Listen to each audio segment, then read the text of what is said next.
दुर्बुद्धी ते मना कदा नुपजो नारायणा. आता मज ऐशे करी तुझे पाय चित्ती धरी. उपजला भाव तुमचे कृपे सिद्धी जावो. उपजला भाव तुमचे कृपे सिद्धी जावो. आता मज ऐसे करी तुझे पाय चित्ती धरी. तुका म्हणे आता लाभ नाही परता. आता मज ऐशे करी तुझे पाय चित्ती धरी. विठाला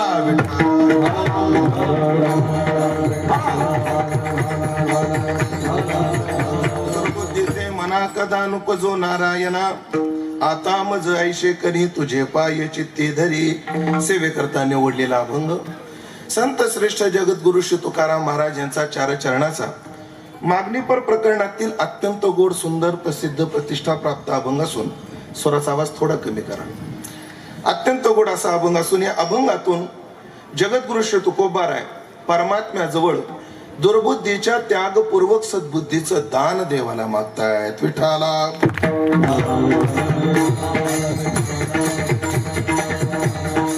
परम पावन बुद्धिदाता भगवान गणेशाच्या पावन दरबारात नवसाला पावणाऱ्या भगवान गणेशाच्या मंदिराच्या स्थापनेचा वर्धापन दिन 15वा वर्धापन दिन या निमित्ताचं औचित्य साधून उपस्थित सर्व भाविक सज्जन वैष्णव गुणीजन महाराज मंडळी यांच्या भव्य आणि पावन उपस्थितीमध्ये संपन्न होत असणारा हा उत्सव 3 दिवसीय भक्ती उत्सव आणि या 3 दिवसीय भक्ती उत्सवातील उपांत्य चिंतन सेवा माझ्या वाट्याला सर्व उत्सव समिती या ठिकाणी कार्य करणारी सर्व शिव गणेश तरुण मित्रमंडळ ठाणगाव भजनी मंडळी तथा सर्व ग्रामस्थ मंडळी यांच्या प्रेमातून आणि खास करून आदरणीय हरिभक्तीपरायण आमचे पारमार्थिक स्नेही निवृत्ती बाबा चव्हाण पूज्य बाबांच्या आज्ञेतून आग्रहातून ही सेवा दासाला प्राप्त झालेली आहे.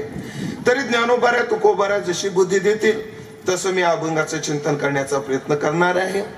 मंदिराचा वर्धापन दिन आहेच, वादच नाही. त्यामध्ये आज विशेष योग साधलेला आहे. आपण ज्यांच्या दरबारात सेवा करतो आहोत त्या भगवान गणेशाच्या जी चतुर्थी आपल्याकडे संपन्न केली जाते त्यातील आज अत्यंत गोड पर्व काळे मंगळवारची चतुर्थी आहे, ज्याला अंगारक योग म्हणतात. अशा अंगारक योगावर या चिंतन सेवेचा योग मला प्राप्त झालेला आहे. ज्ञानोबाऱ्या तुकोबाऱ्या जशी बुद्धी देतील तसा आपल्याला विचार करायचाच आहे. भगवान गणेशाचा दरबार आहे. खर तर 3 दिवसाचा उत्सव झाला. महाराष्ट्रातील थोरथोर कीर्तनकार मंडळी इथं आली. पहिल्या दिवशी रामायणाचार्य हरिभक्तीपरायण ढोक महाराज जे रामायणात प्रसिद्ध आहेत. काल स्वराचे सम्राट आमचे रंजाळे महाराज आले.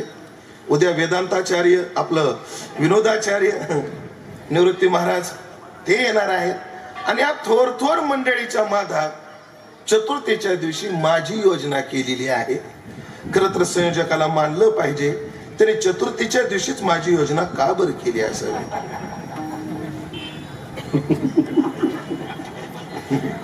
ज्यांच्या लक्षात आलं त्यांना धन्यवाद. लय ताण घेऊ नका. लय ताण घेतला तर माझ्यासारखे वाढून जाता. तुम्ही ताण घेऊ नका, मोकळ्या मनाने. पूज्य बाबांनी या दिवशीची योग माझ्याकडे दिलेला आहे. बघू जसा न्याय देता येईल तसा. ही चिंतन सेवा पूर्णत्वाकडे जात असताना आदरणीय हरिभक्तीपरायण कारभारी बाबा आपल्याकडे तपोवृद्ध आपल्या वारकरी संप्रदायातले भीष्म पितामह भीष्म कारभारी बाबा यांची उपस्थिती आहे. त्याचप्रमाणे आज वारकरी संप्रदायामध्ये जेव्हा टॉप 10 पकवाजाचं नाव घेतलं जातं, यादी केली जाते, टॉप 10च्या गायकांची यादी केली जाते, तेव्हा जी नावं घेतल्याशिवाय यादी पूर्ण होत नाही असे थोर टॉप 10 संप्रदाय गाजवणारे गायक वादक मंडळी या ठिकाणी आहे. ही मंडळी गाणारी आणि वाजवणारीच आहे असं नाही. ही मंडळी संप्रदायाचं भविष्य घडवणारी मंडळी आहेत. त्यामध्ये आम्हा सर्वांचे ज्येष्ठ श्रेष्ठ आदरणीय गुरुबंधू ज्येष्ठ गुरुबंधू आदरणीय गायन सम्राट ज्यांच्या आवाजानं सगळा महाराष्ट्र वेडा झाला.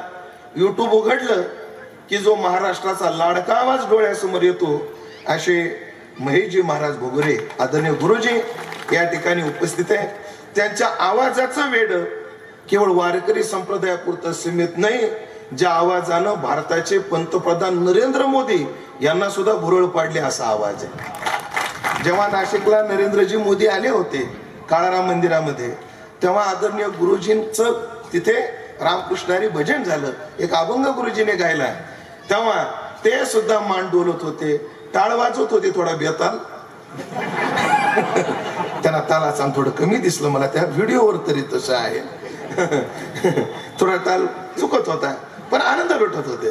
म्हणजे जसं भगवंताच्या वाणीबद्दल बोलत असताना त्या गोपी गीतामध्ये म्हटलेलं आहे, भगवंताचं बोलणं कसं आहे म्हटले, मधुरया गिरा. पहिलं वाक्य आहे का, भगवंताच्या वाणीचा पहिला विशेष काय यांना, ती मधुरया गिरा आहे. दुसरा विशेष आहे ती वल्गु वाक्य आहे. आणि तिसरा विशेष आहे बुध मनोज्ञेय आहे. याचा अर्थ काय, मधुरया गिरा म्हणजे देवाच्या बोलण्याची रचना सुंदर आहे. सर, मधुरया गिरा म्हणजे रचना सुंदर आहे. नुसती रचना सुंदर असून चालत नाही, त्याला अर्थ भरितता पाहिजे. वल्गु वाक्य आहे ती अर्थपूर्ण आहे. बोलणं गोड आहे, पुन्हा ते अर्थ पूर्ण आहे. आणि तिसरा विशेष आहे बुध मनोज्ञेय, ज्ञानी लोकांना रमवणारी आहे, मूर्खांना नाही. ज्ञानी लोकांना रमवणारी आहे. म्हणजे शब्द रचना सुंदर असावी, ती अर्थ सरस असावी आणि शहाण्या लोकांना रमवणारी असावी. तशी कला सुद्धा तशीच असावी. कलेची मांडणी सुंदर असावी, ती शास्त्र शुद्ध असावी आणि सगळ्याचं मन वेधून घेणारी असावी. अशी ज्यांच्या गाण्यात वाजवण्यात लगप आहे असे आदरणीय आमचे गुरुजी आहेत. त्याचप्रमाणे त्यांच्या जवळच काही काळ शिकलेले आणि आता मात्र जागतिक लेवलचे गायक राहुलजी देशपांडे यांच्या पट्ट शिष्याच्या यादीत ज्यांचं नाव आहे असे आमचे नारायण गुरुजी खिल्लारी यांची सन्माननीय उपस्थिती या चिंतनात आहे. तेही आहेत मृदंगाच्या क्षेत्रात ज्यांनी नाशिक जिल्ह्यात विशेष विकास केला. नाही तर जुन्या काळामध्ये मृदंगाचार्य गायनाचार्य नाशिक जिल्ह्यात कमी होते, सगळे आमच्याकडून आणावं लागायचे मराठवाड्यातून. पण ह्यांनी आमच्या पोटावर पाय दिला बघा. जाऊ द्या, तुमच्या पायाने आमच्या पोटाला काय व्हायचं बी नाही म्हणा.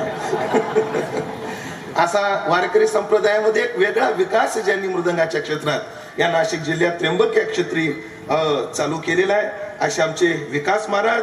आणि त्यांचं कार्य अत्यंत गोड आहे असे विकास महाराज, ते उन्नतीच्या मार्गावर आहे.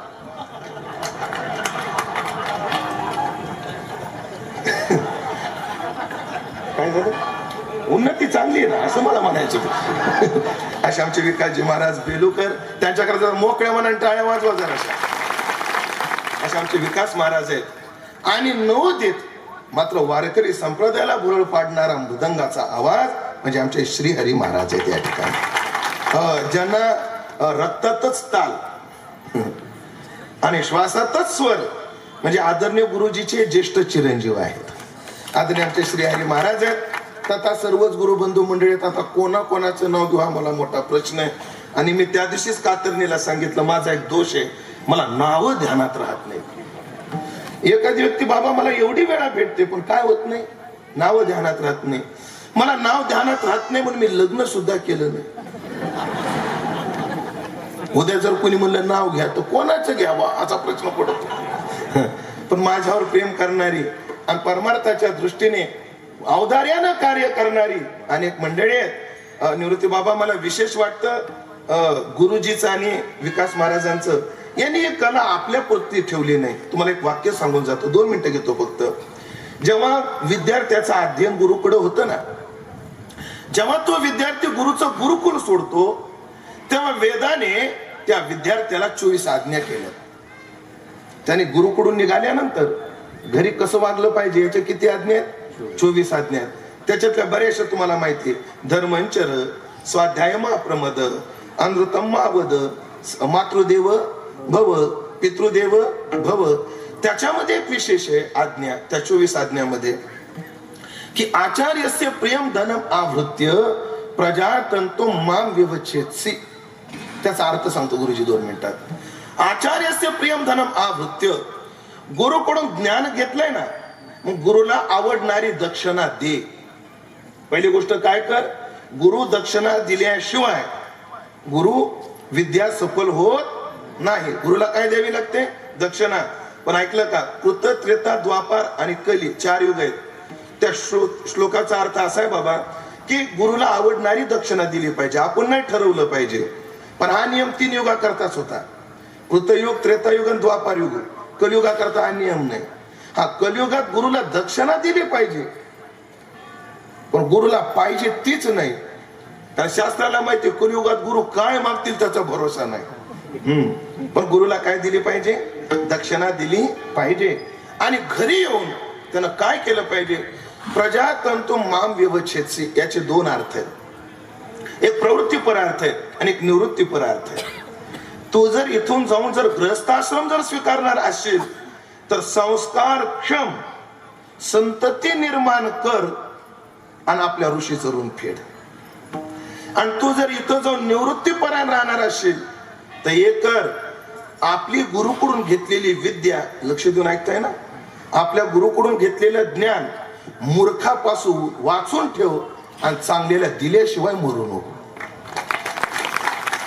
आपल्या जवळ जे ज्ञान आहे त्याला मूर्खापासून वाचवायचं, हो, पक्वा शिकवायचा, पण कोणाला? जो याचा योग्य वापर करेल त्याला. हो, नाही तर शिकायला पक्वाजून वाजवायला लावणे, त्याचा काय झाला पाहिजे? कीर्तना सांगण्याजोगं नाही विकास महाराज, एक इतिहास आहे संप्रदायातला. हो, की ते पक्वा शिकले, लावणी वाजवली त्यांनी.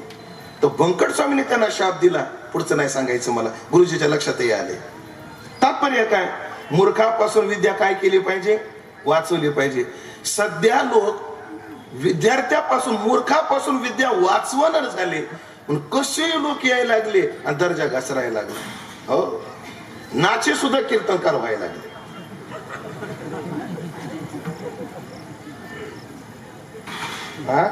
पण त्याचे जुने संस्कार जात नाही. कीर्तनकार झाले होते ते विसरून जातात. मी आता साड्या नेसायचं, नाचायचं सोडलेलं आहे, आता धोतर नेसून कीर्तन करतो, हे ते काय होतात बाबा? विसरून जातात. असो, पण लोकांना तसंच लागायला लागले. जाऊ दे, आता ते बोलत नाही. तात्पर्य, मूर्खापासून विद्या वाचवली पाहिजे आणि सज्जनाला विद्या दिली पाहिजे. असं गोड कार्य आमचे विकास महाराज करतायत, गुरुजी करतायत. त्याचप्रमाणे आपल्या भागात आमचे दीपक महाराज, मला वाटतंय माझ्या पाठीमागे जी फौज उभी आहे ना, तीच आहे, कंबर कसून उभी आहे माझ्या माग. आणि ते एवढं नाचायला लागले, मी त्यांना नाचायचं थांबवलं. का? म्हणजे तुम्ही नाचून नाचून जर स्टेज पडलं तर ते पडल नाचून नाचून, नाव मग बदनाम होईल.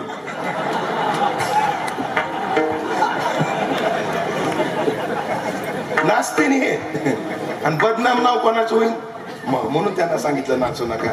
अत्यंत विशेष महाराज, काही ठिकाणी टाळकरी असतात, पण ते नाचताना टाळ चुकतो आणि टाळ नीट वाजवायला लागली की नाचणं नीट येत नाही. पण आमच्या दीपक महाराजांनी विद्यार्थी असे घडवले, ते नाचतानाही ताल विसरत नाही. हे त्याची विशेषता आहे. त्याचप्रमाणे आमचे गोरख महाराज यांचं सुद्धा पिंपरी या ठिकाणी हा गुरुकुल उभं करून हे कार्य चालू आहे. म्हणून अशा सर्व संप्रदाय घडवणाऱ्या सर्व सद्गुरूंच्या चरणी विनम्र भाव व्यक्त करतो. अभंगाच्या दृष्टीने चिंतनाचा प्रवास चालू करतो. अवघ्या पाऊण तासात, आपल्या 1 तासात चिंतन सेवेला पूर्णत्वाकडे नेतो. आज भगवान गणेशाच्या दरबारात आपण आहोत. ही बुद्धीची देवता आहे. हे काय आहे? बुद्धीची देवता आहे, नवसाला पावणारी देवता आहे. पत्रिकेवर नावच आहे, नवसाला पावणारा गणपती. मग आतापर्यंत आम्ही अनेक नवस केले आणि त्याला तो नवसाला पावला. पण मला वाटतं आपण अन्य नवस करण्यापेक्षा आज असाही नवस करू की आमच्या जीवनातली दुर्बुद्धी गेली पाहिजे आणि सद्बुद्धी आली पाहिजे. असा नवस आज आपल्याला कोणाच्या चरणी करायचा आहे? भगवान गणेशाच्या चरणी करायचा आहे. काय आहे? आता त्याच्या कृपेनं आम्हाला जगायला लागणार सगळे. आम्हाला जगायला जे जे लागतं ना ते सगळे. माणसाला जगायला काय काय लागतं? मोजा यादी: अन्न, वस्त्र, निवारा, मोबाईल आणि चार्जर. माणसाला याच्यापेक्षा वेगळं जगायला काय लागत? हे जगायला लागणार मला वाटतं सोमनाथ भाऊ आपल्या सगळ्यांकडे आहे. अंगभर कपडा आहे, पोटभर खायला आहे, निवारा सुद्धा आहे. नसला तर इंदिरा आवास मध्ये नंबर लावा. घर आहे, कपडा आहे, पण एक बोलू का, सगळं आहे, पण आम्हाला समाधान नाही. सांगा बरं, समाधान आहे की नाही? आपल्याला मुलं नाहीत का समाधान नाही? आपल्याला घर नाही का समाधान नाही, आपल्याला वस्त्र नाही का समाधान नाही, तर उत्तर काय, आम्हाला समाधान नाही सगळे. मग पहा कसाही संसार असो, कोणाचा 1 एकराचा असो नाही तर 10 एकराचा असो, नाही समाधानी. कोणाचा 1 लेकराचा असो अथवा 10 लेकराचा असो, नाही समाधानी. ज्याचा 1 खोलीचा असो अथवा 10 खोल्याचा असो, नाही समाधानी. ज्याचा 1 बायकोचा असो, थांबा ना ऐकून या ना पुढचं, किंवा बिना बायकोचा असो, असो मला म्हणायचं होतं. लगेच 10 क्रमानं लागले 10च्या नादी. असं नाहीये ते असं नाहीये. तात्पर्य काय, आमचा संसार छोटा असो का मोठा असो, आम्हाला काय नाहीये, समाधान नाहीये. सगळे पण समाधान नाहीये. आम्हाला समाधान का नाहीये, आमचं चुकतंय समाधान शोधण्यामध्ये. काय चुकतंय, 2 गोष्टी आहेत. समाधान आहे विचारात आणि आम्ही शोधतोय परिस्थितीत. विठाला विठाला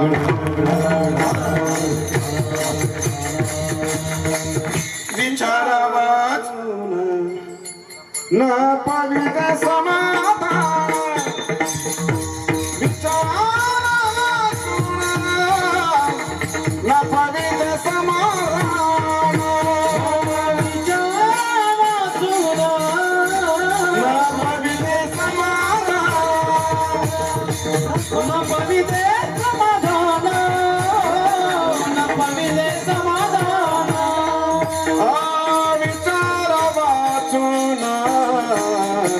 पवित्र समाधान, पवित्र समाधान, पवित्र समाधान.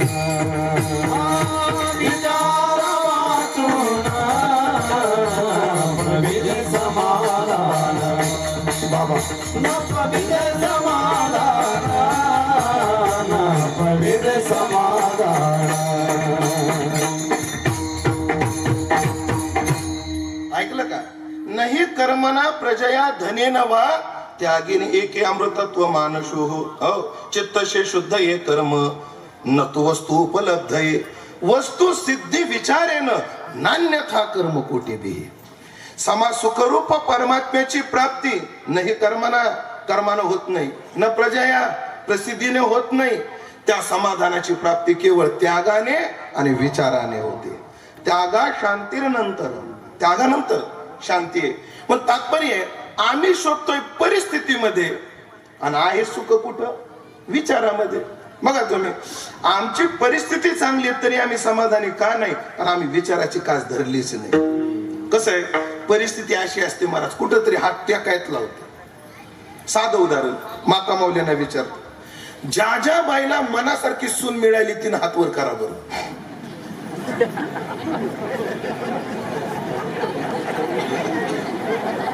कोणाला असं काय नाही, हा प्रश्न काय पुढच्या बाया नाही, कोणी हात वर करा.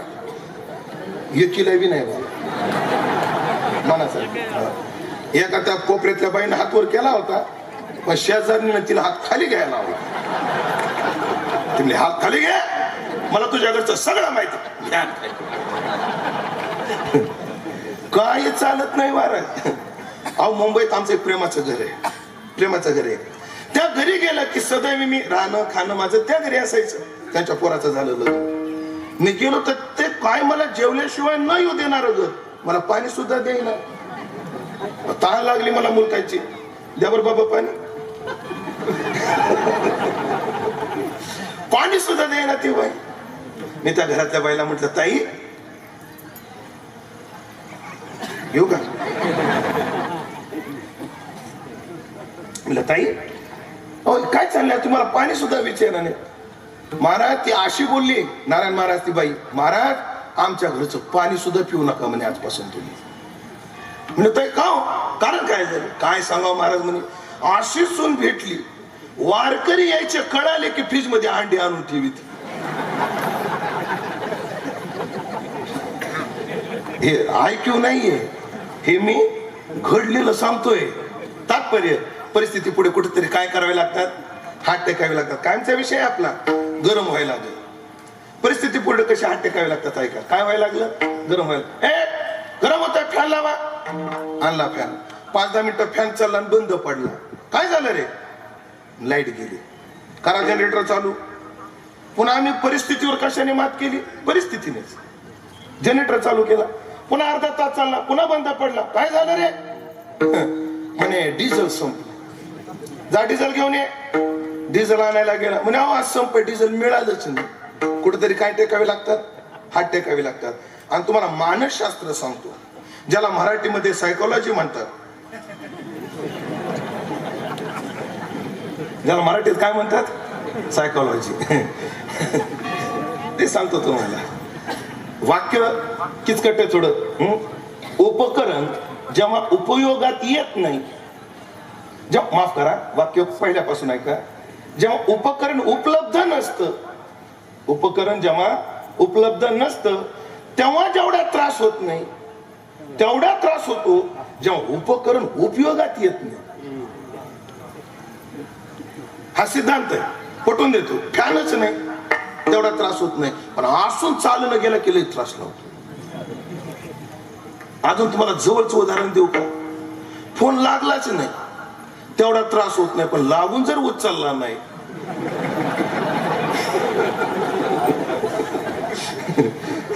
तळमळी जीव तया सुखा त्रास जास्त होतो.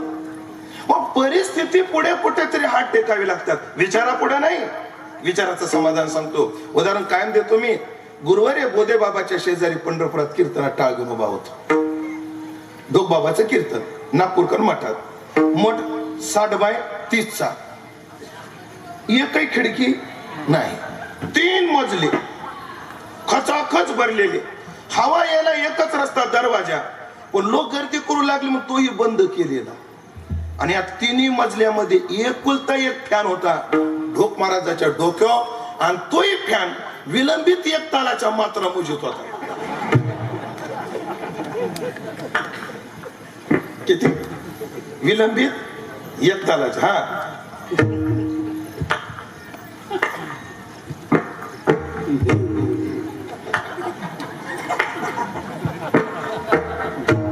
असं सरत होतो की त्या फॅन कडे पाहिलं की मला वाटायचं बाजीराव मस्तानीच्या महालातला काढला आणि इथंच आणून लावला. आणि एवढं गरम व्हायला लागलं, मुलखाचं गरम व्हायला लागलं. मी बाबाच्या शेजारी मी म्हणलं बाबा गरम होतंय. बघ लय सहजताने महात्मा घेतो. वाक्य ऐका नाही. वरच्या रूमवरचा टेबल फॅन आणायचा. बाबा सगळ्याला गरम होतं, तुम्हाला कसं गरम होत नाही? बाबाने हळूच माझ्या कानात एक वाक्य वापरलं. गुरुजी बाबा म्हणले अरे शांत बस, आईच्या गर्भापेक्षा लय बरं आहे. वाक्य काय वापरलं? आईच्या गर्भापेक्षा लय बरं आहे. हो. जे आल्टो मध्ये फिरू लागले, एखादा माणूस आल्टो मध्ये जायला लागला आणि बाजूने जर कोणाची इनोवा गेली, मला इनोवा नाही असं म्हणू नये माणसानं, मोटरसायकल पेक्षा बरे आहे ना. हे कशाची श्रीमंती आहे? हे विचाराची. आम्ही समाधाना करता जातोय, परिस्थितीच्या नादी लागतोय. परिस्थितीने कोणी सुखी झाला नाही. 80,000 बायका असून सुद्धा अजून एक असावं वाटली. कोणाला? रावणाला.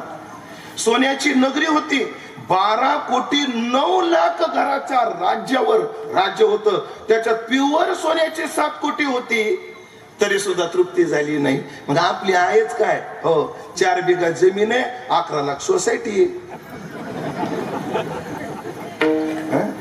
परिस्थितीत नाही समाधान. समाधान कुठे? विचारात आहे. गुरुजीनं प्रमाण दिलं, विचारा वाचू न पविजे समाधान. पण कोण्या विचाराने? विचार बी 2 प्रकारचे आहेत. एक दुर्विचार आहे आणि एक सदविचार आहे. हो, म्हणून ऐकलं काय? ऐकताय ना? हो. ज्याने कोणी रॅबिज नावाच्या रोगाची लस निर्माण केली त्याला डोकंच लागलं. आणि त्याच काळामध्ये अणुऊर्जेचा ज्याने शोध, अणुबॉम्बचा ज्याने शोध लागला त्यालाही बुद्धीच लागली. पण एकाने समाज वाचवणारा शोध लावला आणि एकाने समाज मातीत घालणारा शोध लावला. बुद्धी नाही, दोन्ही बुद्धी आहे, पण एक चांगली बुद्धी आहे आणि एक वाईट बुद्धी आहे. म्हणून जीवनामध्ये विचार समाधान देतो, पण विचार चांगला पाहिजे. अर्थात ती सद्बुद्धी पाहिजे. ती सद्बुद्धी काय? ज्ञानोबराच्या ओव्या सांगून पटवून देणार आहे. पण ऐकलं का? आमच्या जीवनात सगळ्याचा सुकाळ आहे. ऐकताय ना? आमच्या जीवनात कपड्याचा सुकाळ आहे, आमच्या जीवनात अन्नाचा सुकाळ आहे. सहज मला परवा दिवशी कल्पना सुचली आणि मी एका तज्ञाला विचारलं, हे शासन जे धान्य देतं ना फुकट किंवा 2 रुपये 3 रुपये, ह्याचे फायदे जसे इफेक्ट आहेत तसेचे साईड इफेक्ट पण आहे. समाज आळसी बी बनत चाललाय, ध्यानात ठेवा.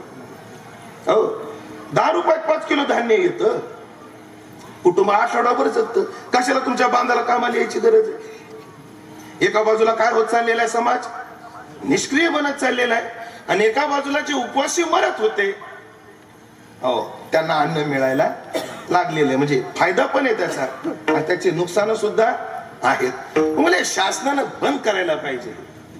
हो, बंद करायला पाहिजे. त्यांनी म्हणजे महाराज तसं नसतं. ते कसं असतं, ते कसं असतं म्हणजे जेव्हा अन्न पिकतं आणि फर्टिलायझर यानं अन्नाच्या बाबतीत अशी क्रांती केली, जिथं आम्ही एकरामध्ये 2 पोते घेत होतो, आता त्याच एकरात 10 पोते व्हायला लागले.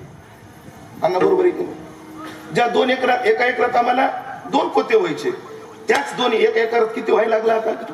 आणि क्रांती कशाची? फर्टिलायझरच्या माध्यमातून. आणि मग धान्य जास्त झालं तर बाजारपेठ मिळाली नाही तर शासनाला घ्यावं लागत. दक्षिणेतला तांदूळ घ्यावा लागतो. महाराज तांदूळ एकदा होतो, तुम्ही एकदा नांदेड सोडा, 2 मिनिटं घेतो फक्त. नांदेड जर सोडला, आता अशी टेक्नॉलॉजी आहे महाराज की एकाच शेतामध्ये आंध्रामध्ये 3 वेळा तांदळाचं उत्पन्न घेतात. किती वेळा?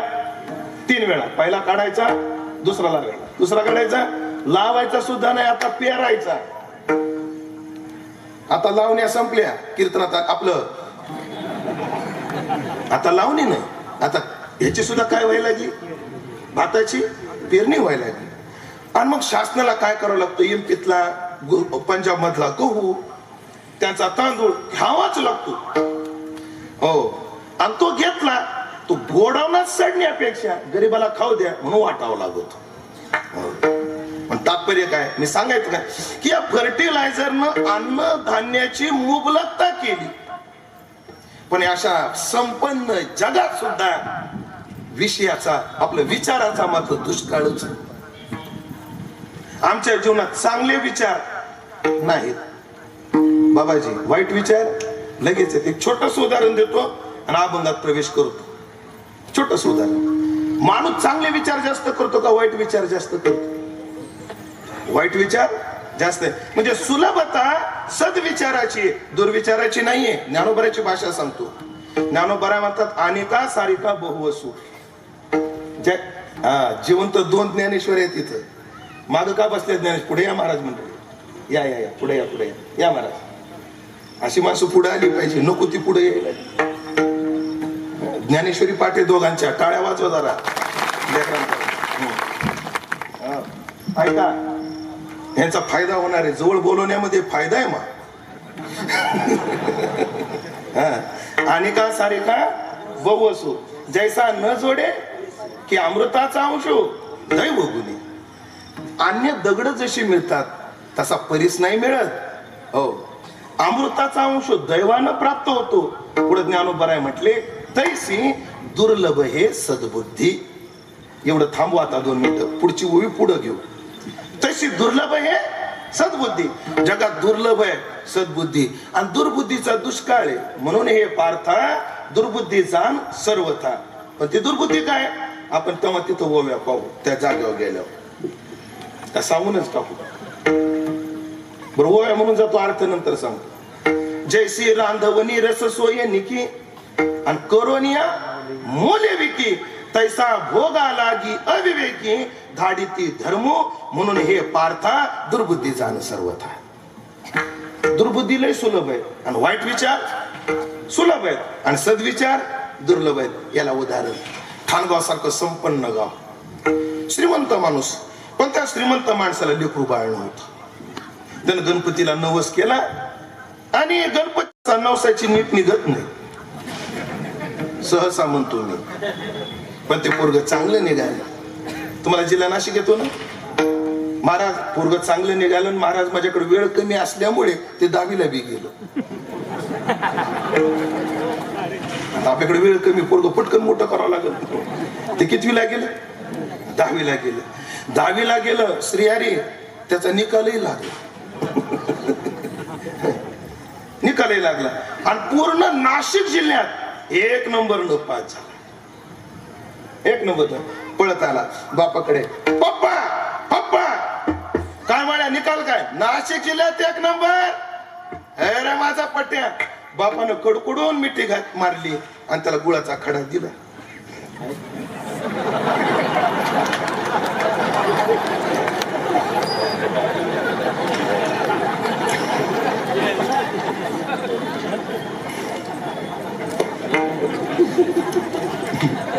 याला टायमिंग मध्ये राय का नाही. बापान कडकडून मिठी मार आणि त्याच्या तोंडात गुळाचा खडा घातला. पोरगावला पप्पा आता गुळावून पेड्यावर भागणार नाही. आणि मग कॉलेजला जायचं येवल्याला रोज मला मोटरसायकल पाहिजे. बाप मला बाळ्या मोटरसायकल सोडून काही 2 लाखाचा म्हणता 2.5 लाखाचा आयफोन घेऊन देतो. पाहिजे तसा टॅब देतो, पाहिजे तसा लॅपटॉप देतो, पण मोटरसायकल नाही. बाबा काय अडचण आहे? अरे बाबा नको नको, मोटरसायकलची भीती वाटते मला. पोरगावला बाबा तुमचा काळ वेगळा आहे हो, आता तुमच्यासारखं राहिलं. आता रस्ते लई चांगले झाले. बाप म्हणला तीच अडचण आहे. बाप म्हटला बाळ्या आमच्या काळात रस्ते चांगली नव्हती, पण रस्त्यावरचे चांगली होती. आता रस्ते चांगले झाले, रस्त्यावरच्याने लय कठीण आहे. आपण रोज रस्त्यावर फिरणारी माणसं. महाराज आमचे वैद्य बाबा, मला चांगलं आठवतं, संस्थेतला जुन्या संस्थेतला पाठ संपला की पकवाजाचा पाठ घ्यायला देवदास मध्ये जात होते. काय जात होते? देवदास मध्ये. महाराज एखाद्यानं, आता त्या काळात मोटरसायकल तेवढा सुकाळ नव्हता, सायकली होत्या. सायकलची जरी बेल वाजली तो बाबा विजय मार्केट जवळचे पुलाजवळून उभे राहायचे, जाऊ दे. आणि आपण पहिले गाडीला हॉर्न वाजला किती बेचैन होत. आता भेट नाही. हॉर्न वाजवत वाजवत ती गाडी इथपर्यंत येते. कीर्तन असल्यामुळे मला ढुंगणापर्यंत म्हणावं वाटत. कीर्तना ढुंगण कसं म्हणायचं बरं नाही ना वाटत. म्हणलो काय जाऊ द्या मला. बाळ्या अरे रस्ते चांगले झाले रे, पण रस्त्यात पोरग रडायला लागले. आईकडे गेले. आपला दृष्टांत कशा करता चाललाय? वाईट विचार सुलभ आहे आणि चांगले विचार दुर्लभ आहे. बाप पोरग आई जवळ गेलो. आईला वाटला 10वीचा निकाल होता, पोरग रडत आलं. 1-2 विषय गेले का काय? बाळ्या रडायला काय झालं? 1-2 विषय गेले का? जाऊ दे, त्या बापाचे 5 गेले होते. बायला तुलना करायला नवराच काय भेटतो काय? असो तशी 4थी नापासच असते. अग आई नाही ग, जिल्ह्यात 1 नंबर पास झालं. मग रडायला काय झालं? अग आई बघ ना, मी बाबाला मला एवढीच संपत्ती, फक्त मला एक मोटरसायकल घेऊन द्या. बाबा ते घेऊन देत नाही. काय म्हणले तुझे पप्पा? रस्ते चांगले झाले, रस्त्यावरचे चांगले नाही, मला भीती वाटते. लेकराचे समजूत बापापेक्षा माईला चांगली काढता येते. ऐसे माता जाणे वर्म आणि बाळा वाढविता धर्म. बाळा वाढविता धर्म हे वर्म कोण जाणे? माता जाणे. गुणाचं लेकरू नवसाच होत. आईनं तोंडावर हात फिरला. कोणाच्या? माईच्या नाही रे, त्या लेकराच्या. त्या लेकराच्या. माझं बाळ गुन्हे का नाही? बाळा असं नाही, पप्पा म्हणतात ते बरोबर आहे. आणि आई तू असाच 12वीला चांगल्या मार्कनं पास हो. ऐक बरं, अरे तू असाच चांगल्या मार्कानं 12वीला पास हो, तुला मी मोटरसायकल घेऊन देणार. माझं गुणाचं बाळकी नाही. पोरग गुणीच होतं. ते काय सुनीताबाईच्या पोरासारखं नव्हतं. माझ्या आईचं नाव सुनीता आहे.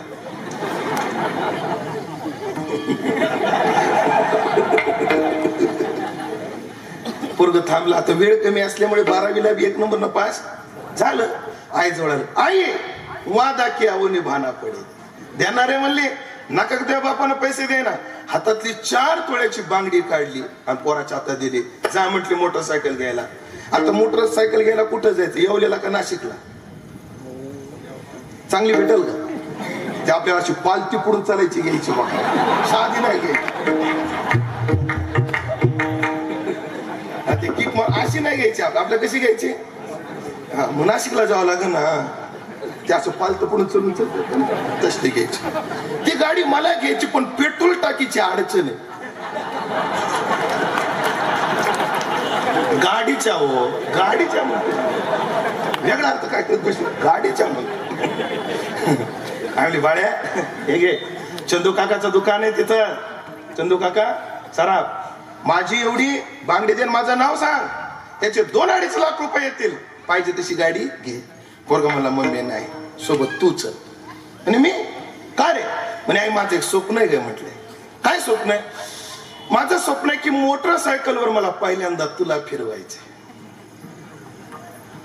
आणि पहिल्यांदा मला फिरवायचे हो नंतर कोणाला फिरवायचे ते अजून ठरवायचे तू गपचर तू गपचर वेळ कमी असल्यामुळे अण्णा गाडी घेतली गाडीला किक मारली आणि पोरगा नाशिकवरून आईला घेऊन निघाला दृष्टांत कशा करता चाललाय सद्बुद्धीचा दुष्काळ आहे आणि दुर्बुद्धीचा सुकाळ आहे चांगले विचार सुलभ आहेत आपलं दुर्लभ आहेत आणि वाईट विचार सुलभ आहेत पोरानं गाडीला किक मारली आहे गाडीवर बसली जागेवर 100चं स्पीड असं पोरग 120 आणि 130 न गाडी पळवायला लागलं आई म्हणली बाळ्या एवढ्या कसा बाप नको म्हणत होता सावकाश गाडी चालू पण पोरग ऐकायच्या मनस्थितीत नव्हतं असं सुसाट सुटलं पोरग त्यानं विंचूर सोडलं आणि येवल्याकडून एक जोरात ट्रक येत होता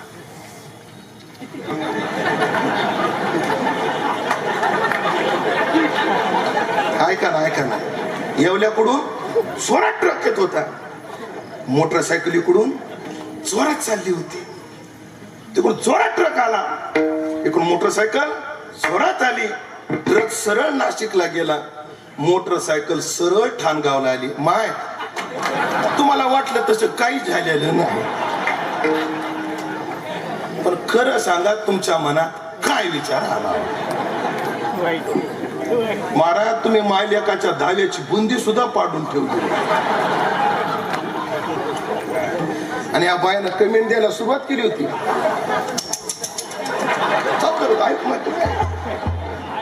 माझा दृष्टांत संपला आपल्या मनात का बरं चांगले विचार येत नाही कारण तैशी दुर्लभ आहे सद्बुद्धी तिचं लक्षण काय करू पुढं पण ऐका अशी दुर्बुद्धी सुलभ आहे आणि सद्बुद्धी दुर्लभ आहे पण चांगले विचार निर्माण झाल्याशिवाय आमचं जीवन सुखी बनणार नाही आणि विचार कोण देईल जी बुद्धीची देवता आहे तीच देईल हो म्हणून आपण त्या भगवान गणेशाला मागणी करू की जीवनामध्ये आम्हाला समाधानाची गरज आहे आणि समाधान विचाराशिवाय मिळत नसेल तर आमच्या जीवनातली दुर्बुद्धी गेली पाहिजे आणि चांगले विचार निर्माण झाले पाहिजे चांगल्या विचाराची मागणी दुसऱ्या चरणात आहे तर त्याच्याही आधी ऐकलं का चांगल्या विचाराबरोबर दुर्बुद्धी राहून फायदा नाही डोंगरेजी महाराजाचं एक वाक्य खूप लोकांना प्रश्न बरं गुरुजी आपल्याला विचारतात लोक हा प्रश्न एवढी कीर्तन होतात हो अण्णा वय काय आता तुमचं वय 69 वय तुम्ही वयाच्या 10व्या-11व्या वर्षापासून सुज्ञ तुम्हाला सगळं कळतं कीर्तन वाढले का कमी झाले अण्णा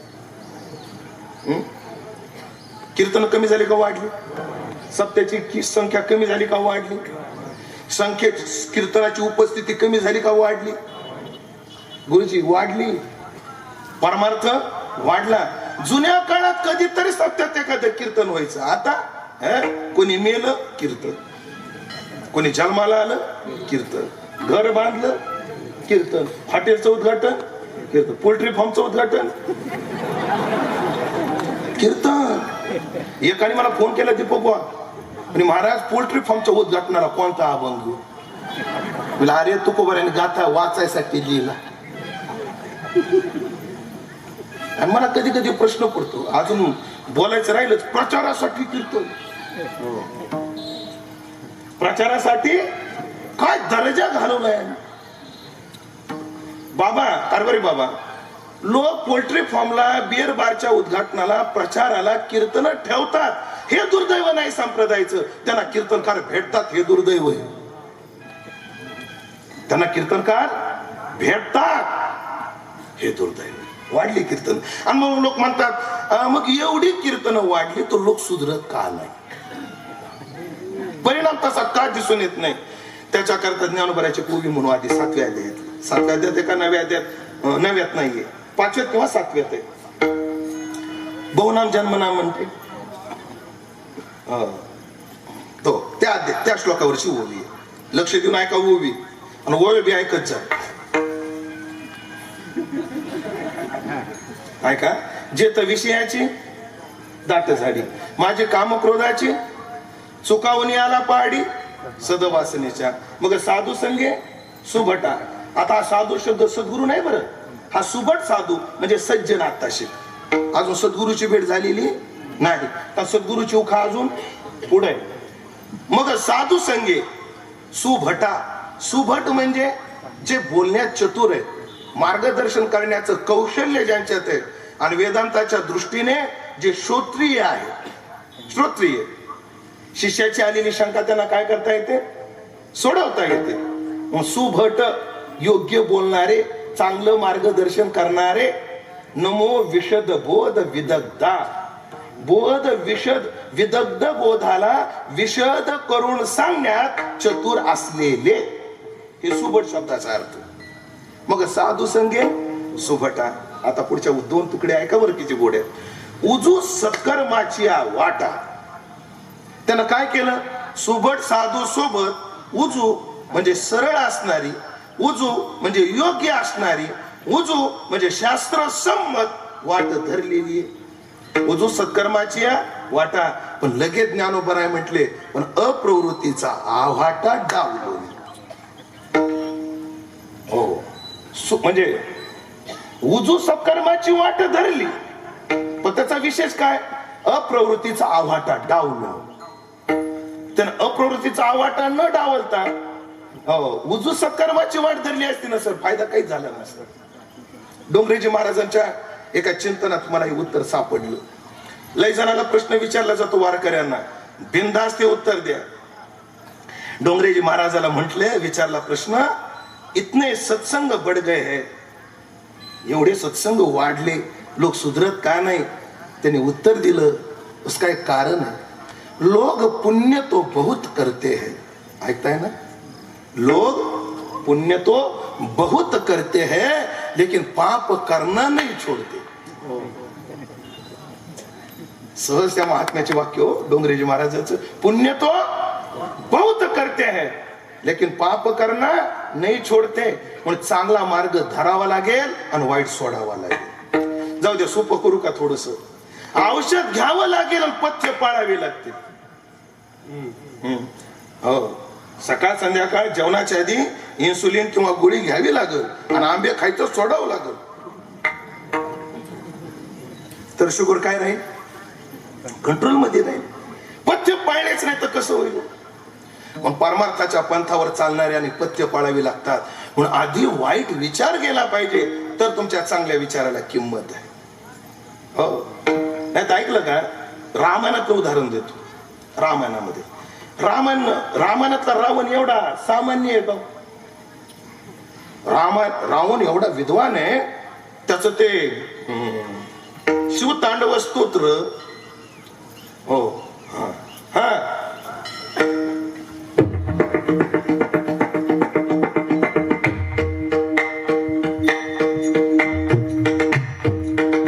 त्या स्तोत्राची रचना अशी आहे. आता मला त्या स्वरात नाही जमणार, ते तुम्ही लय भारी रेकॉर्ड केलेले, आता ते मला नाही आठवणार, तर मी आपलं सरळ म्हणतो. जटाकटा हसम भ्रमम भ्रमम निलिंब निलज विलोल वीची वल्लरी विराजमान मृदन धगा धगा धगा ज्वलल लाट पट्ट पावक किशोर चंद्रशेखर रति प्रतीक्ष निर्मम. एवढा विद्वान आहे, एवढा बुद्धिवान आहे. जेव्हा मंदोदरी म्हटली ना, हो सोडून द्या ना सीतेला तिचा नाद सोडायचं, बोलतो सोडून बोल.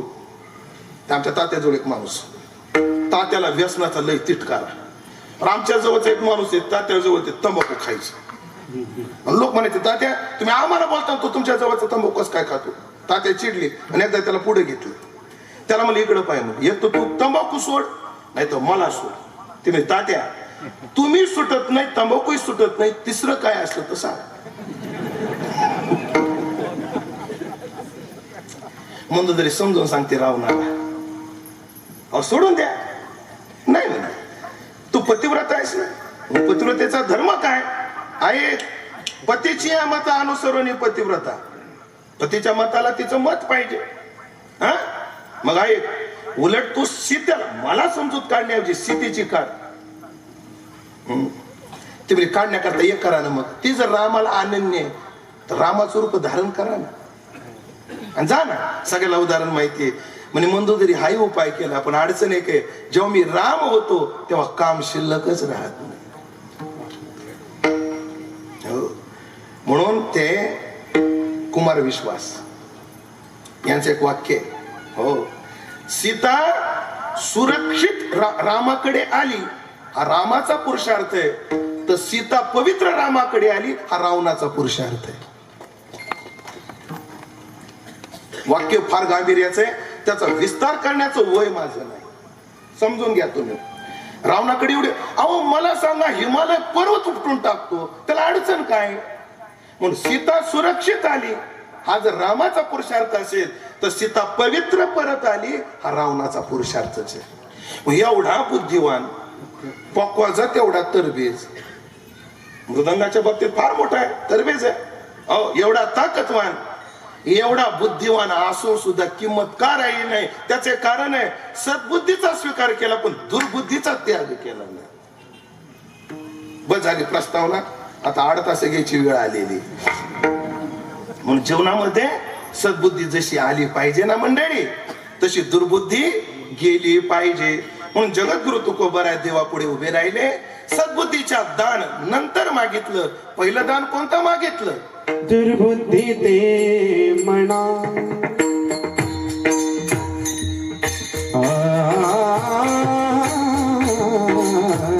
दुर्बुद्धी ते म्हणा, दुर्बुद्धी ते म्हणा,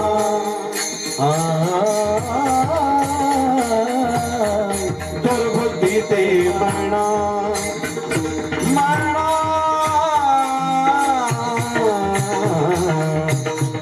दुर्बुद्धी ते म्हणा.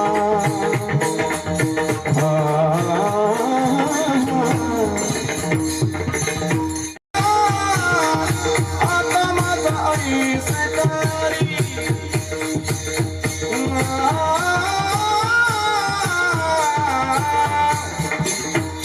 आता माझा आई सकारी,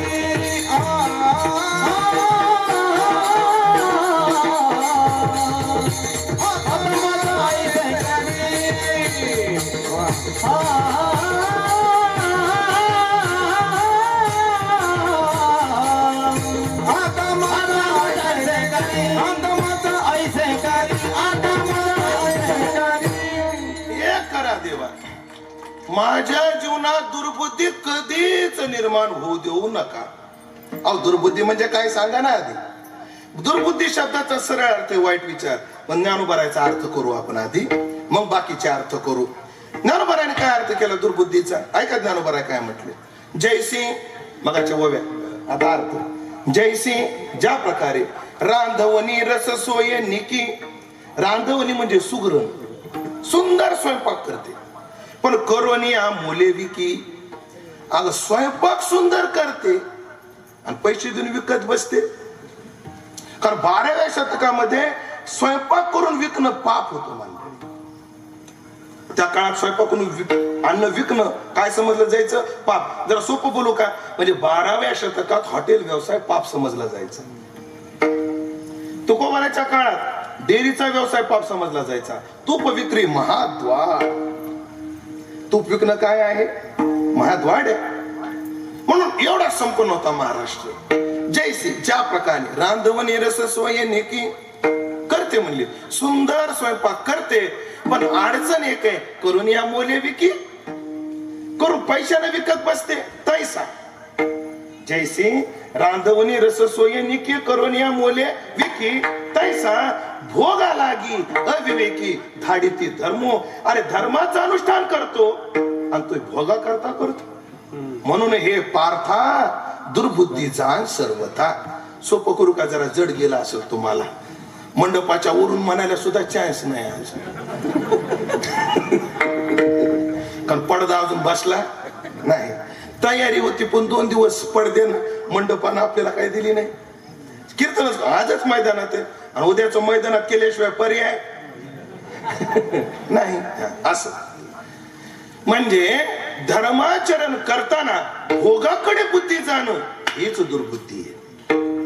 दुर्बुद्धी आहे म्हणून हे पार्था दुर्बुद्धी जाणं सर्वथा. कारण धर्मानुष्ठान करताना भोगाकडे बुद्धी गेली किंवा काही करताना भोगाकडे बुद्धी केली तर समाधान मिळत नाही. काय म्हणले भगवान? भोगैश्वर्य प्रसक्तानाम तया प्रवृत्त चेतसा. ज्याचं चित्त काय म्हणलं मी श्लोक? भोग आणि ऐश्वर्याने प्रसक्त झालेली बुद्धी आणि त्या अपवृत्त चेतसा चित्त आकर्षित केलं. निश्चयात्मिका बुद्धी समाधव न विधेयते. ती बुद्धी भोगाला आणि ऐश्वर्याला प्रसक्त झालेली बुद्धी समाधानापर्यंत जाऊ शकत नाही. बुद्धी ध्येयाकारच पाहिजे. मी अशा ते या 8-10 कीर्तनात ना बाबा ते उदाहरण देतोय. मला लयच भावलं त्या दिवशी उदाहरण. डोंबाऱ्याचा खेळ माहिती? डोंबाऱ्याचा खेळ. इकडून 2 बांबू असतात, इकडून 2 बांबू असतात आणि आडवी काय लावलेली असते? दोरी. आणि त्याच्यावरून ती डोंबारीन चालते. हातात काठी घेते आणि त्याच्यावरून ती चालते. बाजूला तिचा नवरा ढोल वाजवतो पण ती ढोल ऐकते का? ढोल ऐकते नाही. लोक तिची स्तुती करतात. वा काय बॅलन्स आहे, काय कला आहे, स्तुती करतात. पण ती लक्ष देते का? लोक म्हणतात ए माझ्याकडे 100 रुपये. ती पैशाकडे लक्ष देते का? नाही. आणि तिने लक्ष दिलं तर त्या ढोलाकडं, त्या स्तुतीकडं, त्या पैशाकडे तिने लक्ष दिलं तर नजर हाटी. दुर्घटना घटी. ती लक्ष देते का? नाही. तिचं लक्ष एकच आहे, या कडेला आले त्या कडेला जायचंय. हो. आणि लक्ष पांगलं की बिघडलं. तद्वत परमार्थिकाने प्रत्येक जीवाने परमात्मा आपलं ध्येय आहे या ध्येयाकडे बुद्धी ठेवली पाहिजे. भोग ऐश्वर्य याच्याकडे बुद्धी विचलित झाली नाही पाहिजे. आणि ज्याची झाली दुर्घटना घटली. महाराज उदाहरण लई, उदाहरण लई, मायदा, पुष्कळ, मोकार लय उदाहरण आहेत. पण एकच देतो नाशिक जिल्ह्याच्या परिचयाचे. सीता पंचवटीमध्ये बसली आणि समोरून हरिण गेलं. अमावश्यावर. हरिण सोन्याचं होतं का सोन्यासारखं होतं? बरं तुम्ही उत्तर द्या. कसं होतं? सोन्याचं नव्हतं ना. मग आज कीर्तनात उठताना विचार करा, सोन्यासारख्या हरणावर लक्ष गेलं तर रावणाने उचलून नेलं. ज्याचं लक्ष प्युअर सोन्यावर आहे त्याला कोण उचलून नेईल? आणि सीतेची बुद्धी जाऊ द्या, विस्तार नको. रामावरची उठली आणि कुठे गेली? त्या सुवर्णमय हरणावर गेली. परिणाम काय झाला? राम अंतरला बघता काय मायाकडे. जी सीता अरण्यात सुखी होती ती सीता सोन्याच्या नगरीत रडत बसली. वाक्य सामान्य पण लक्ष देऊन ऐकलं तर कळलं. अरण्यात कशी होती? सुखी. आणि सोन्याच्या नगरीत काय झाली? वासुकीच्या बनी सीता शोक करी तिथे रडत बसली. त्याचं एकमेव कारण आहे दुर्बुद्धीचा परिणाम आहे. देवा दुर्बुद्धी ते मना. अशी भोगाकडे आमची बुद्धी गेली न पाहिजे. महाराज आमची अडचण काय माहितीये का? आमची अडचण काय? त्या भोगानं आम्हाला एवढे टोले दिले तरी आम्ही सावध व्हायला. ज्ञानोबाची अर्धीच उभी सांगतो. विश्व शिनोनी जाय न शिने ना उपरती हो. खरं तर कंटाळा यायला पाहिजे आम्हाला संसाराचा. पण आम्हाला संसाराचा कंटाळा नाही, संसार आम्हाला कंटाळा. हो. आम्हाला कंटाळा यायला पाहिजे भोगाचा, पण भोगाला आमचा कंटाळा यायला लागला. हो. आम्हाला कंटाळायला पाहिजे बोकडाचा, आम्हाला भीती वाटायला पाहिजे बोकडाची, आम्हाला भीती वाटायला पाहिजे कोंबडीची. कधी विंचू चावलाय का तुम्हाला? विंचू बोला की. विंचू कोणाला चावला? विचू मामानं कोणाकोणाची कॉपी घेतलेली आहे ना. त्याने एकदा दणका दिला. बाबा बाबा विंचू चावला, विंचू चावला. बाबा बाबा सांगो, विंचू चावला, विंचू चावला, विंचू चावला. अरे देवा, अरे देवा. विंचू चावला.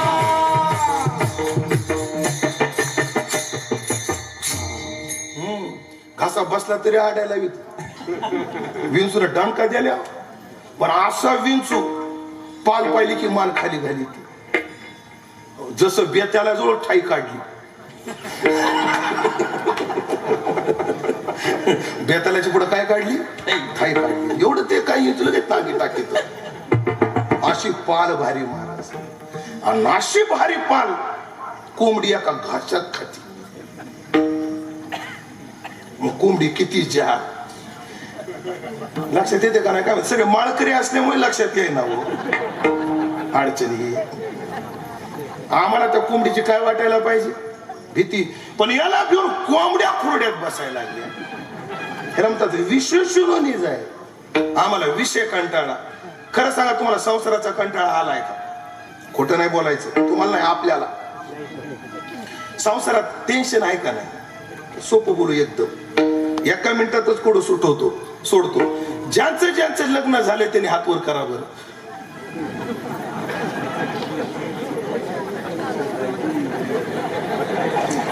निवृत्ती बाबा, एवढे ब्रह्मचारी तुम्हाला भेटले कुठे? एवढे ब्रह्मचारी सध्या आळंदीत नाहीत. ह्याच्या 8-10 जणांचे नंबर तरी द्या मला. कळस बसवायला लय अडचणी.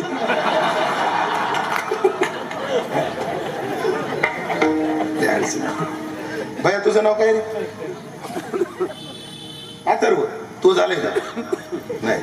ह्यांचे झालेत का? बऱ्यापैकी सगळ्यांचे झाले. हातवर केला काही नाही? लक्ष देऊन ऐकतो. हातवर का केला नाही?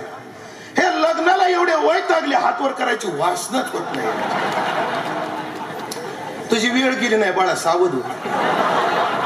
अथर्व, माझ्या गाडीत जागा आहे. बोधे बाबाच्या माग मी, माया गादीवर तू. एवढा वैताग आहे, एवढा दुःख आहे. पण सगळ्याला एकच वाट आहे, 11 कधी वाजते, सोलो कधी ऐकतो, आणि घरी कधी सुटत नाही. महाराज सोपं नाहीये. अनुभव येऊन आम्हाला संसार कंटाळलाय, पण आम्हाला विषयाचा कंटाळा येईना. मग हे देवा, ती दुर्बुद्धी आमची गेली पाहिजे. दुर्बुद्धी ते म्हणा कदानुपजो नारायणा, कधी निर्माण नाही झाली पाहिजे. जशी दुर्बुद्धी गेली पाहिजे तशी सद्बुद्धी आली पाहिजे. म्हणजे काय झालं पाहिजे? आता माझा ऐसे कधी, आता माझा ऐसे कधी, आता माझा ऐसे कधी, आता माझा ऐसे कधी, आता माझा ऐसे कधी, आता माझा ऐसे कधी, आता माझा ऐसे कधी, आता माझा ऐसे कधी. तुझे पायाची ते धरी, तुझे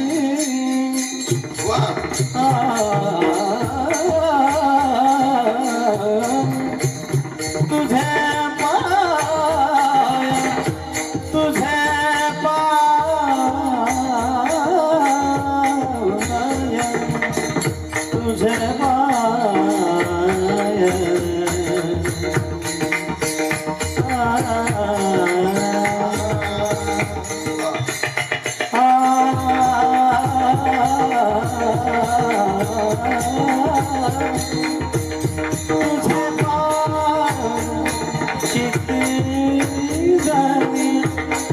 तुझे पाया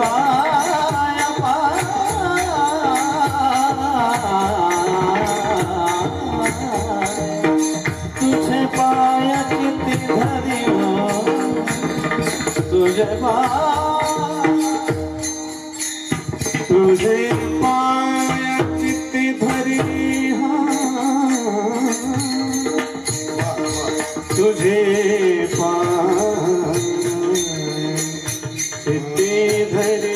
तुझे पाय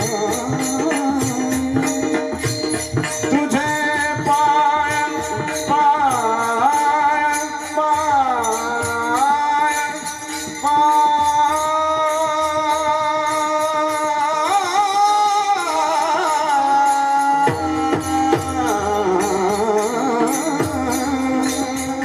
तुझे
देवा आता असं कर, ही दुर्बुद्धी कधीच निर्माण होऊ देऊ नको, क्षणभर सुद्धा होऊ देऊ नको. आणि मला असं कर, तुझे पाय चित्तात येऊ दे, अर्थातच सद्बुद्धीचं दान. मग ज्ञानोबाने सद्बुद्धीचं हेच लक्षण केलं. मगाची राहिलेली अर्धी उभी आता म्हणू. अनेका सारिका बहुवसू जैसा न जोडे परिसू का अमृताचा अंश दैव गुणे तैसी दुर्लभ हे सद्बुद्धी. पण त्या सद्बुद्धीचं लक्षण काय? ज्या परमात्माची अवधी कशाप्रमाणे जैसा गंगेसी उददी निरंतर गंगा खाचे जाते खळग्यात जाते पण समुद्र डोळ्यासमोरचा हलू देत नाही, तशी त्याची बुद्धी सगळ्या व्यवहारात राहते पण परमात्म्याला सोडत नाही. ती सद्बुद्धी आहे. भोगामध्ये राहणं ही अडचण नाहीये. भोगामध्ये देव आठवला की मग कुठं राहिलं तरी चालतं. देह माझा असो भलती आहे ठाई, फक्त चित्त तुझे पायी असू द्यावे ही सद्बुद्धी आहे. आणि जेव्हा बुद्धी चांगल्या विचाराला वश होते किंवा चांगल्या विचाराला भारावून जाते तेव्हा जीवनात सुखाला काही कमतरता राहत नाही. देखी अखंडित ओवी सांगतो चला. तेवी सदभ्यासे निरंतर चित्ताशी परमपुरुषाची मोहर लावी मग शरीर राहो आत्मा जाऊ. जरी राही बुद्धी याचे पायी पायी जरी राही बुद्धी याचे पायी जरी राही बुद्धी याचे पायी जरी राही बुद्धी याचे पायी मनाचे संकल्प बाबावीला सिद्धी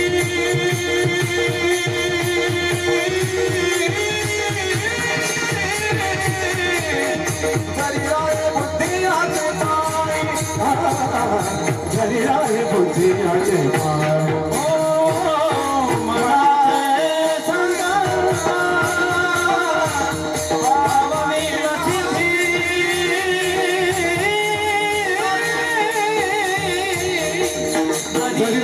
बुद्धी आचे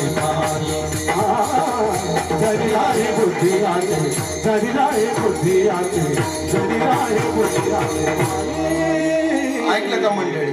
ह्याला म्हणतात साथ. ह्याला साथ का म्हणायचं? कीर्तन कधी पोषक होत? पक्वाच्या अर्धा गायक पाहिजे. वा पक्वाच्या काय पाहिजे? अर्धा गायक पाहिजे. त्याला कळायला पाहिजे किती आवर्तनाची चाल आहेत, मग उठावणी कधी धरली पाहिजे.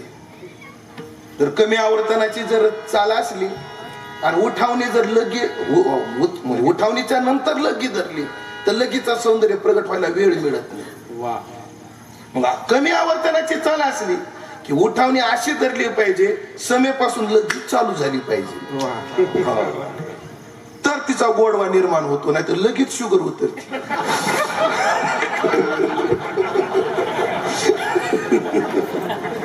तर तिचा काय होतं?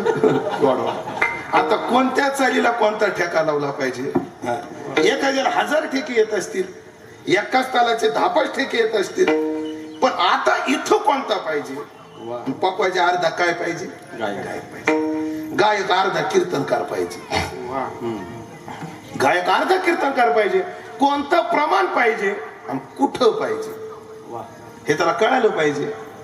आणि कीर्तनकार अर्धा पकवायचा, अर्धा गायक आणि अख्खा कीर्तनकार पाहिजे. नाही तर बावळट कीर्तनकार अर्धवट पकवायच्या ते विचारूच लागेल. पण जे पाहिजे ते प्रमाण, जरी राये बुद्धी याचे पायी, याच्या पायावर जर बुद्धी राहिली तर मनाचे संकल्प सिद्धी पावी. मग काही संकल्प घ्या. माझी वेळ संपली, नाही तर एका भक्तानं चोरी माझ्या हातून चांगली घडावी असा संकल्प केला आणि देवाचं चिंतन केलं, त्याला चोरी सुद्धा यश आलं. मग मला सांगा, याच्या पायी बुद्धी ठेवून जर चोरी केली तर चोरीत यश येतं, याच्या पायी बुद्धी ठेवून परमार्थ केल्यावर यश काय येणार नाही. म्हणून ऐकलं का? आता म्हणजे ऐशे करी तुझे पाय चित्ती धरी, देव म्हणजे तुकोबा आता वेळ संपली, आपण नंतर पाहू. नाही देवा, जमणार नाही. उपजाला भाव तुमचे कृपे सिद्धी जाऊ. एक संस्कृत मन आहे, शुभस्य शीघ्रम आणि अशुभस्य कालहरणम. जे चांगले त्याचे निर्णय लगेच घ्यावा आणि वाईट निर्णय उशिरावर टाकावा. नाव काय बाळा तुझं? गोर, लग्न झाले? बघ माझ्याकडे 2 मिनिटं, मी काय प्रश्न विचारचे उत्तर दे. आईला साडी आणाव का नाही, आणाव का नाही असं जर वाटलं तर किती दिवसानं आणाव? लगेच आणा. अगदी बरोबर. हा, बायकोच्या मुस्कडात माराव का नाही, माराव का नाही असं म्हणत आल्यावर काय करावं? हा, पोरग हुशार आहे ते म्हणणार ग बसण्यातच कल्याण. ह्या बाबाचा खेळ होईल, पण घरी गेल्यावर मला भिडावं लागत. तिथं काय राहत, घरी गेल्यावर त्या संकटाला मला सामोर. हुशार आहे पोरग. गप राहिल्यानं बाळा त्याच्यातच शांतपणे वागा. त्याच्यातच शांतपणे नाही. सोपं होत. माळ घालाव का नाही, घालाव का नाही लगेच घालाय. माळ काढाव का नाही, काढाव का नाही एवढा रविवार जाऊ द्या, पुढच्या रविवारी बघू म्हणत जाऊ. अशुभस्य कालहरणम. चांगले विचार घडी घडी निर्माण होत नाही. देवा भाव उपजला, सहसा असा भाव निर्माण होत नाही. अरे तुझ्या जवळ आले की भोग मागायचीच बुद्धी होते रे, पण आज बुद्धी झाली की वृत्ती तुझ्या पायावर राहिली पाहिजे. मग देवा उपजला भाव, फक्त तुमचे कृपे सिद्धी जाऊ. हे सिद्धीला जाऊ दे, वेळ घालवू नको. पण तुकोबाला देव म्हटले, का हो तुकोबा तुम्ही एकटेच इथं येतात असं नाही, लय जण येतात. ठाणगाव पासून इथपर्यंत यायला गाडी लावायला जागा नाही, पण सगळे हे नाही मागत. तुम्ही शेत का मागतात? आम्ही हेच का मागतो. त्याचं उत्तर अभंगाच्या शेवटच्या चरणात दिलंय. तुका म्हणे आता, तुका म्हणे आता, तुका म्हणे आता, तुका म्हणे आता, तुका म्हणे आता, तुका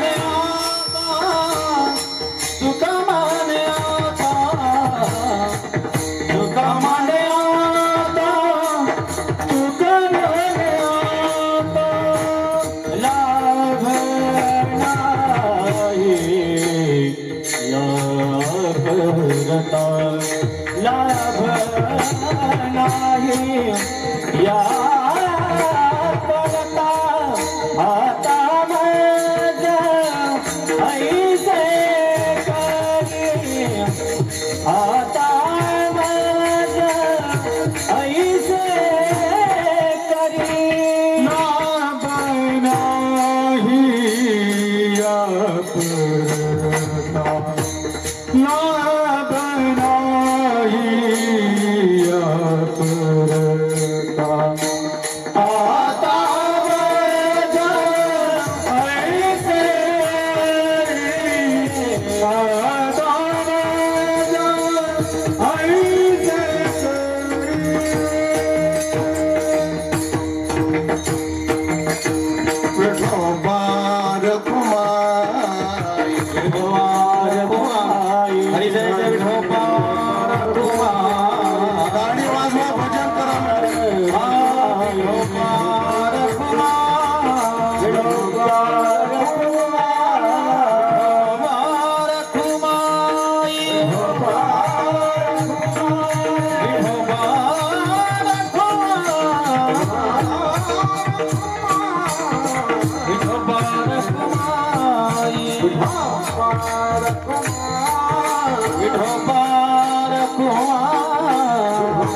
विठोबा रखुमाई विठोबा रखुमाई विठोबा रखुमाई विठोबा रखुमाई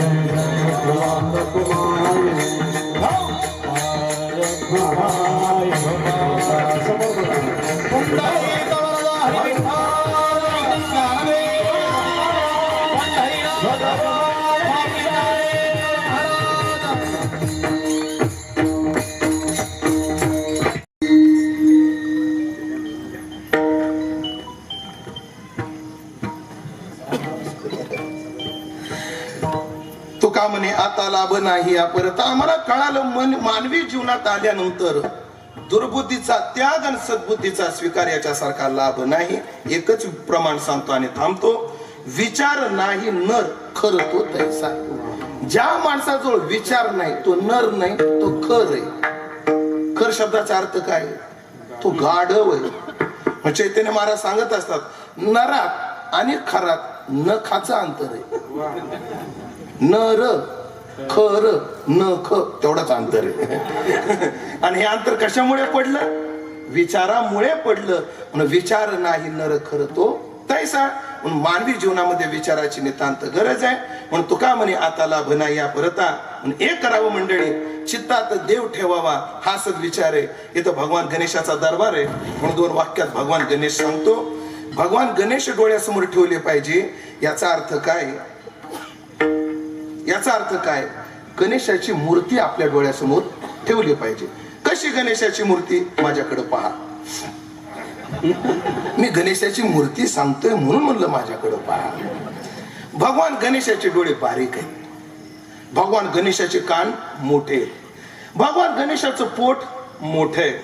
भगवान गणेशाचं नाक लांब आहे. आणि भगवान गणेशाचं वाहन छोट आहे. या सगळ्यातून एक विचार मिळतो. फक्त माणसानं डोळ्यासमोर ठेवलं पाहिजे. एवढा गणेश डोक्यात तुम्ही ठेवला भगवान गणपती, तरी संसारात सुखी झाल्याशिवाय राहणार नाही. कसं? भगवंताचे कान मोठे आहेत. याचा अर्थ आहे तुम्ही बहुश्रुत राहा. एक आणि भगवानाचे कान सुपासारखे आहेत. कोणतंही ऐकल्यानंतर सुपासारखं पाखडा भुसकट जाऊ द्या आणि चांगलं जवळ ठेवा. हा विचार कुठून मिळतो? भगवंताच्या कानातून मिळतो. त्याचे कान सुपासारखे. सूप हलकट टाकतं, फलकट टाकतं. सूप फलकट टाकतं आणि घनवट ठेवतं. तसं माणसाने सगळं ऐकलं पाहिजे, पण सगळ्यातलं चांगलं स्वीकारलं पाहिजे. माणसानं कच्च्या कानाचं नसून. नाही तर काय काय लोक लय कच्च्या कानाचे. साहेब त्या गावाला रस्ता, तिथं आपल्याला लीड मिळालेली नाही. तिथं काय मिळालं नाही आपल्याला? लीड मिळालेली नाही. जाऊ द्या. कानासारखं डोळे बारीक पाहिजे. कोण्या गोष्टीला बारकाईने पहा. वर पाहू नका. एका गावात लग्न चालू, एका पोराचं, आणि मंगळाष्टका 4 झाले. नवरदेवाचा बाप आला बामणाजवळ.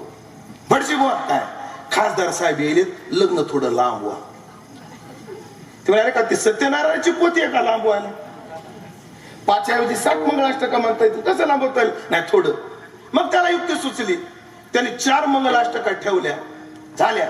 आणि ब्राह्मण माहिती सांगू लागला लग्नाची. काय सांगू लग्नाची माहिती? नवरदेव काय असतो, नवरी काय असते. आणि एक पोरगी, तरुण पोरगी कडावर लेकरू घेऊन पुढे आली. हे नवरीनं पाहिलं.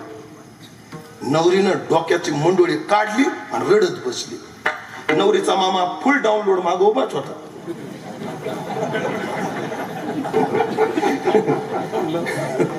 फुल डाउनलोड मामा मागं उभाच होता. मामा मला माझ्या भाचीला नेमकं काय झालं? काय झालं बाई? बघा म्हणले. ह्याला लग्नाच्या आधी बायको तिचं लेकरू पुढे आलं. त्यानं नवरदेवाची गचुंडी धरली आणि नवरदेव खोंदळायला सुरुवात केली. नवरदेवाचा मामा मला माया भाच्याला हे बेवड. नवरदेवाचा मामा ह्या नवरदेवाला मारायला लागला. इकडचे पाहुणे. ब्राह्मण मला अरे शांत बसा. कोणी कोणाचं ऐकून घ्यायला तयारच नाही. शेवटी एक ना रे मारून थकले. अरे माऱ्या का करता?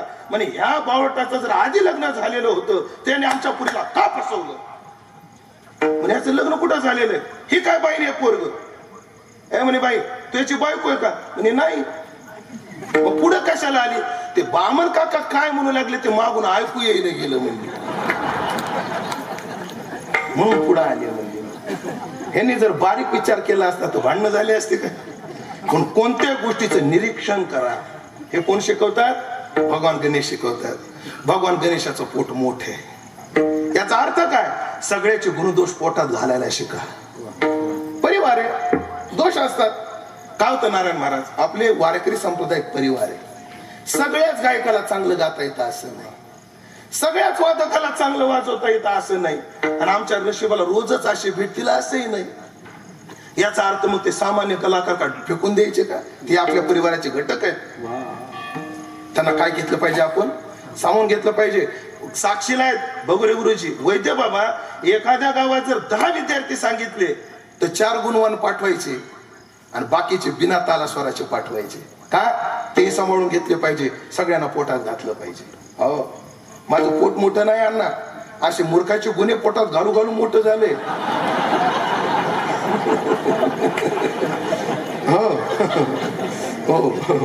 हो, सगळ्याचे गुणदोष काय करा? पोटात घाला, क्षमा करायला शिका. आणि सगळ्यात महत्वाचं बरं सर, भगवान गणेश किती मोठी देवता आहे आणि वाहन काय? उंदीर. याचा अर्थ काय? भगवान गणेशानं सांगितलं श्रीमंत किती व्हा पण गरजा कमी ठेवा. श्रीमंत किती व्हा पण गरजा कमी ठेवा. तुम्हाला मॅनेजमेंटचा नियम सांगतो, तुमच्या जेवढ्या गरजा आहेत तेवढं कमवा, किंवा तुम्ही जेवढं कमवता तेवढ्या तुमच्या गरजा ठेवा.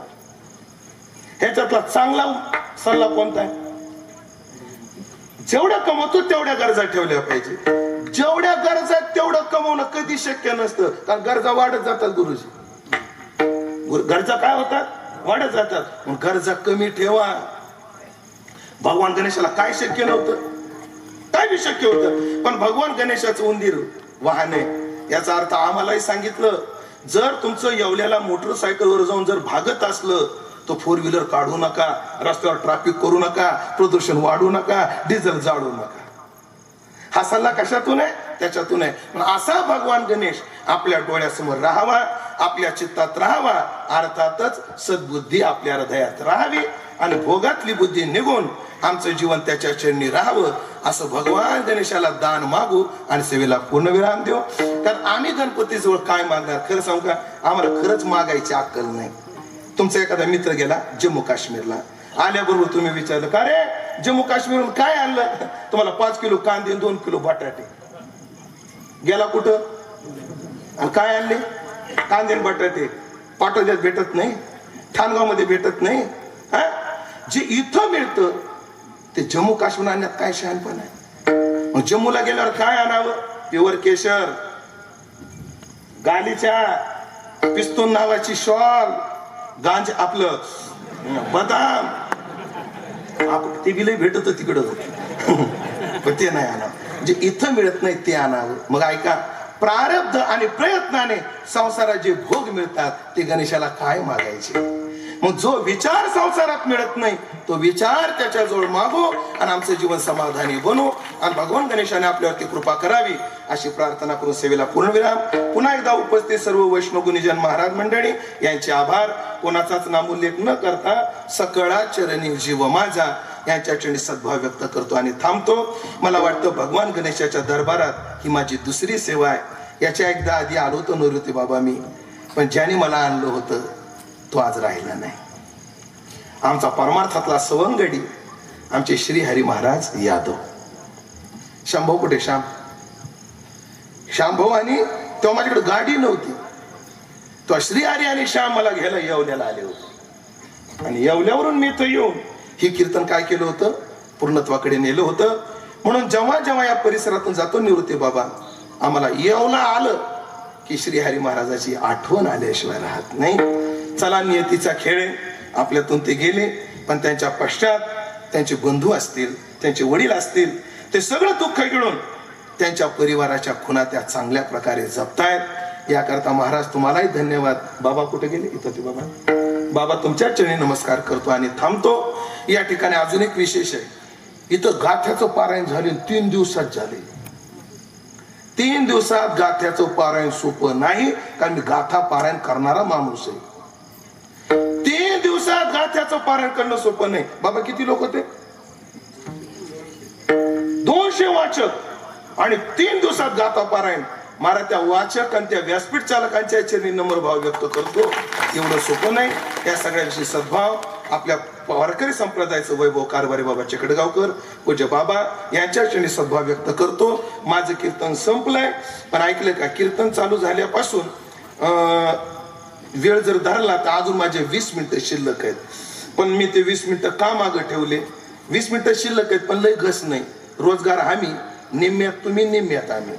10 मिनिटं तुम्ही घस खायची, 10 मिनिटं मी घस खाणार. कारण 10 मिनिटं अजून कोणी उठायचं नाही. आणि आपले संप्रदायातले कलाकार याने काय कला जोपासली, ही कला ऐकण्याकरता आपल्याला ह्यांना 10 मिनिटं द्यायचे. कोणी जागा सोडायची नाही. जे जागा सोडीन नाही नाही, हे बरं नाही बाबा असं मला म्हणायचं, बाकी काय हे नाही. म्हणून ज्ञानेश्वर माऊली भजन होईल, जय विठ्ठल होईल, विनेकरी इथं येतील, बोललेले लेकरे होऊन ज्ञानदेव तुकाराम एका मिनिटात सगळं होईल. आणि 10 मिनिटं हे वाजवतील, उद्याच्या सूचना बाबा देतील. त्या झाल्याशिवाय कोणी उठायचं नाही. तुम्हाला गणपतीची शपथ आहे बाबा उठताना. हा बघा, गणपतीला साक्षी घेऊन शपथ घातली तुम्हाला, कोणी उठायचं नाही. मस्त गणेश पर्ण वाजतील है ना. श्रीहरी काय ते त्यांचं ठरवतील. उगाच मी काय ना तोंड घालू, माझा जे आपला विषय नाही त्याच्यात काय तोंड घालायचं. आम्हाला जे ऐकवा वाटेल ते तुम्ही ऐकवा अशी विनंती करतो आणि सेवा संपवतो. ज्ञानेश्वर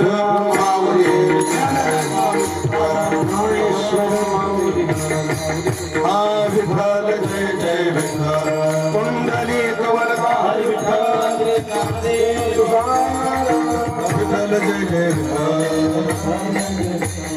बोलिले